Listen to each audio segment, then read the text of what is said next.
Emma, and I want to thank everybody who's been sharing my story, been sending me love, wishes, their support. I want to thank you from my bottom of my heart. The support that you have been giving me over the past week has been so overwhelming, and I just want to thank you. It's been really, really lovely. I also want to thank GetBinkys. They are also vloggers on here. You may have seen their massive vlog where he goes on the Orlando Starflyer.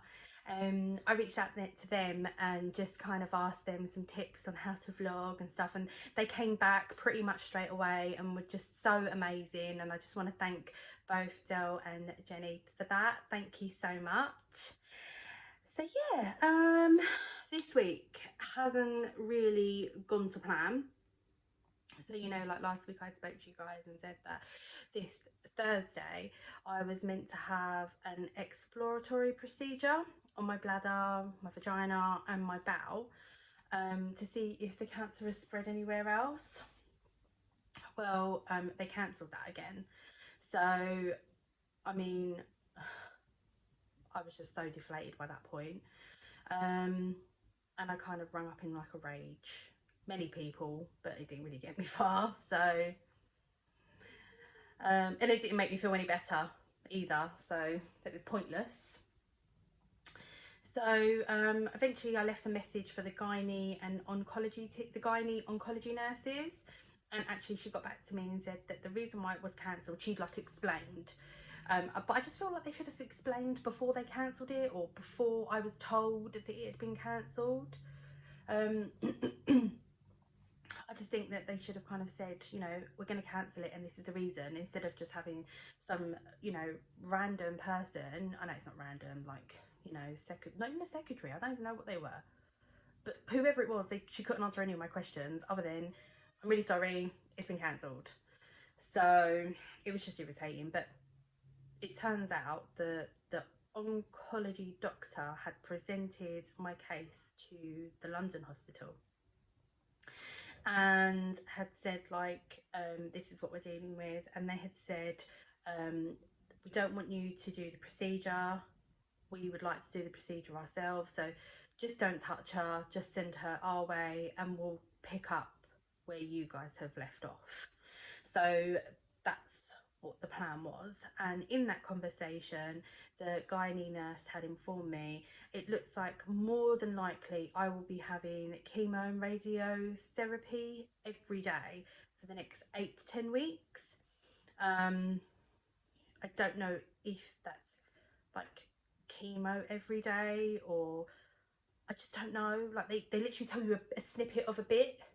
So yeah, she also informed me that you know, the whole of my reproductive organs, like my womb, my ovaries and all kind of down there, that's just going to be killed. She said I'm going to go into early menopause and I'm only in my 30s.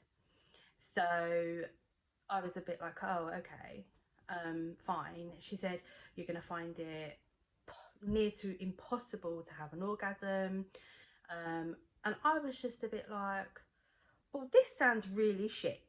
This sounds really pants, and you might as well shoot me, actually, because you're not selling this to me whatsoever. But yeah, so I didn't actually cry at all until she sort of said that to me. I didn't cry when I was told I had cervical cancer. I didn't cry about any of it until she told me kind of what's going to be happening to like my vagina area. So that's when I cried. So, but I'm a trooper, I picked myself up and I've carried on going. So yeah, so this week my pain has peaked a little bit as well. I usually just took like the paracetamol and the cocodamol and things like that. I ended up ringing my GP and said, look, I've started to notice that the pain is actually not going despite me having paracetamol and the cocodamol. Is there anything else that I could get? And she had said, she like must have looked, and this is a GP that initially sent me for my whole kind of oncology journey. And she was like, oh my God, she said, you were sent to oncology back in 2018.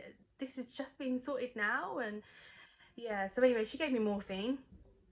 So I'm now on morphine. I don't take it all the time. I just take it when the pain is peaking, when I know that it's like, yeah, I don't think the paracetamol and the cocodamol is going to cut it today. So I'm going to just quickly take the morphine. It does make me drowsy. And for those of you that don't really know me that well, I have 5 children. And one of them is like a toddler and he doesn't sleep. So I can't really take it to have like a decent night's sleep and maybe get some rest. So I have to just take it during the day when someone else is with me, because I actually can't look after him very great, because I just feel so drowsy and I'm the only one that can kind of get up with him in the middle of the night. So I can't take it at night time as yet. They have said to me that once my chemo and the radiotherapy starts, I will have no choice but to take it, and someone else is going to have to be on the baby duty. So yeah, that's happening. So yeah, so they've kind of filled that in with me. And what else? What else kind of went on? Yeah, also I was rung this week by the London hospital twice, 2 separate occasions. Once to say that I have my PET scan booked in for Thursday this week, and also I will be meeting with the oncology consultant as well this week coming.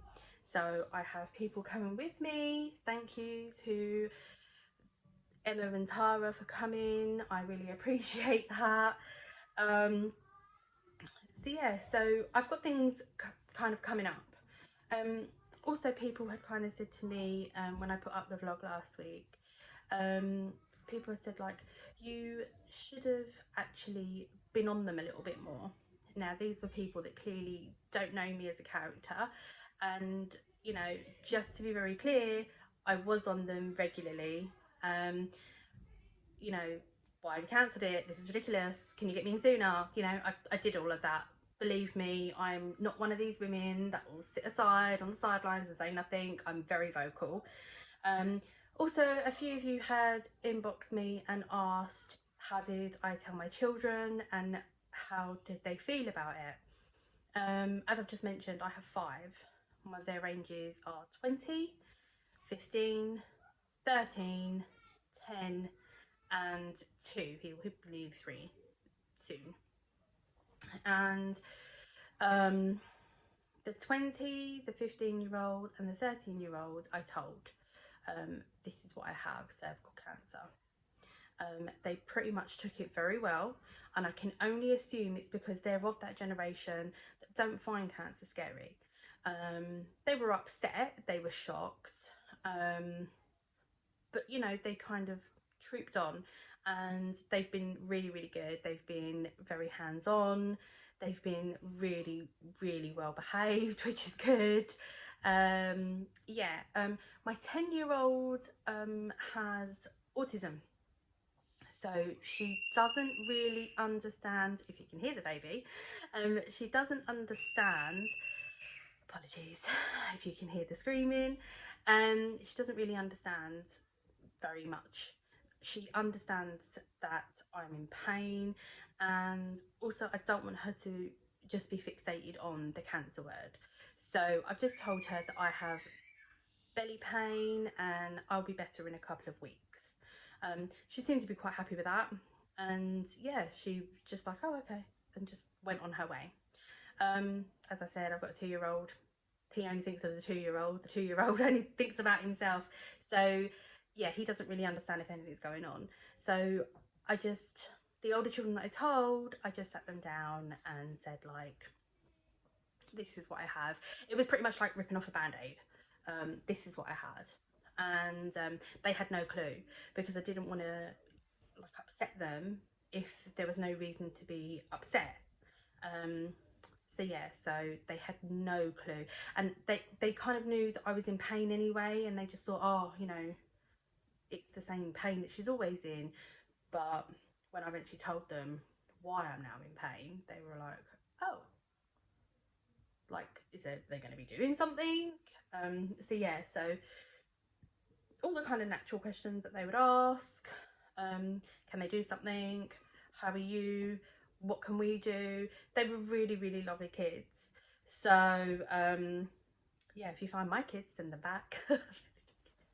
But yeah, so pretty much that's it. Again, I'll fill you in next Sunday of how my appointment's been on Tuesday and Thursday.